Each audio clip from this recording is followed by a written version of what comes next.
اب آخری بحث اس موضوع پر جو ہے وہ یہ ہے، کلام الہی کی 3 صورتیں ہیں جو قرآن مجید میں سورہ شورى کی آیت نمبر 51 میں بیان ہوئی ہے۔ وَمَا كَانَ لِبَشَرٍ أَن يُكَلِّمَهُ اللَّهُ،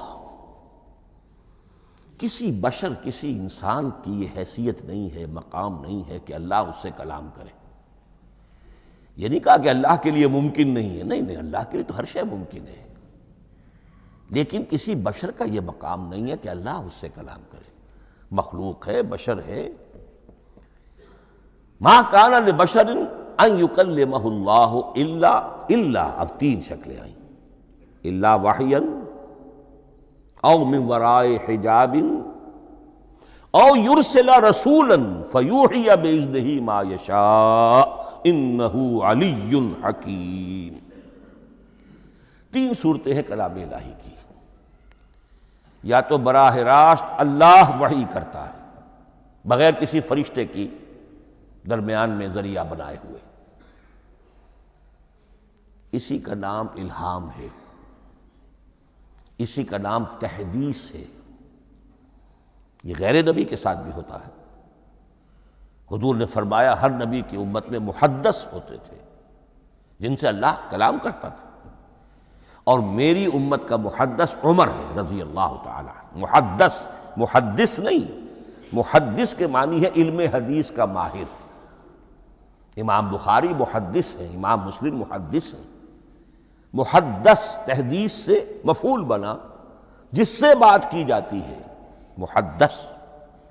اللہ بات کرتا ہے، اللہ دل میں ڈال دیتا ہے، القاء ہو جاتا ہے، الہام ہو جاتا ہے، کوئی فرشتہ درمیان میں نہیں، براہ راست۔ دوسری شکل کلام کی کیا ہے؟ او من وراء حجاب۔ یہ ہمارے علم کی حد تک صرف حضرت موسیٰ علیہ السلام کی شان ہے، استثنائی شان ہے۔ وَكَلَّمَ اللَّهُ مُوسَىٰ تَكْلِيمًا، اور موسیٰ کے ساتھ تو اللہ نے کلام فرمایا جیسے کہ کلام کیا جاتا ہے۔ فرق کیا تھا؟ من وراء حجاب، پردہ تھا، دیکھ نہیں سکتے تھے۔ تبھی تو ان کی وہ آتش شوق بھڑکی تھی۔ کیا قیامت ہے کہ چلمن سے لگے بیٹھے ہیں، صاف چھپتے بھی نہیں، سامنے آتے بھی نہیں، کلام بھی فرما رہے ہیں، لیکن یہ کہ بات مجھے دیدار عطا کرنے کے لیے تیار نہیں، رب ارنی انظر الیک۔ لیکن یہ جو کلام ہے ہمارے علم کی حد تک براہ راست اس دنیا میں حضور سے ہوا ہے معراج کی شب، لیکن وہ 7ویں آسمان پر ہوا۔ اس دنیا میں ہمارے علم کی حد تک یہ کلام براہ راست من ورائے حجاب صرف حضرت موسیٰ علیہ السلام کی استثنائی شان ہے۔ اور تیسرا ہے او یرسل رسولا فیوحی باذنہ ما یشاء، یا تیسری صورت یہ کہ اللہ کسی پیغامبر کو بھیجتا ہے جو وحی کرتا ہے جو اللہ چاہتا ہے۔ یہ تیسری شکل ہے وحی کی۔ قرآن مجید اس تیسری شکل میں نازل ہوا ہے محمد الرسول اللہ صلی اللہ علیہ وسلم پر۔ حضور کو جو الہام ہو جاتے تھے، جو حضور کو القاء ہو جاتا تھا، جو آپ کے دل میں براہ راست اللہ کی طرف سے وحی آتی تھی، وہ قرآن میں شامل نہیں ہے۔ اگرچہ حضور کے خواب بھی سچے تھے، وہ بھی اللہ کی طرف سے ہوتے تھے، شیطان کی آمیزش نہیں ہو سکتی تھی، لیکن یہ بھی قرآن میں شامل نہیں ہے۔ قرآن میں شامل ہے تیسری قسم کی وحی، او یرسل رسولا، پھر ہم بھیجتے ہیں ایک پیغامبر کو فرشتوں میں سے۔ اللہ یصطفی من الملائکۃ رسلا ومن الناس، اللہ چن لیتا ہے فرشتوں میں سے بھی اپنا پیغامبر اور انسانوں میں سے بھی۔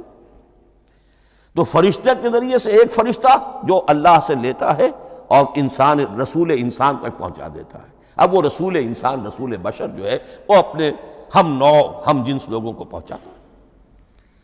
تو اللہ یصطفی من الملائکۃ رسلا ومن الناس، یہاں وہی بات فرمائی او یرسل رسولا فیوحی باذنہ ما یشاء، پھر وہ وحی کرتا ہے اللہ کے حکم سے جو اللہ چاہتا ہے۔ یہ کلام الہی کی یہ تیسری شکل ہے جو محمد الرسول اللہ صلی اللہ علیہ وسلم پر نازل ہوا، اور وہ ہے قرآن حکیم۔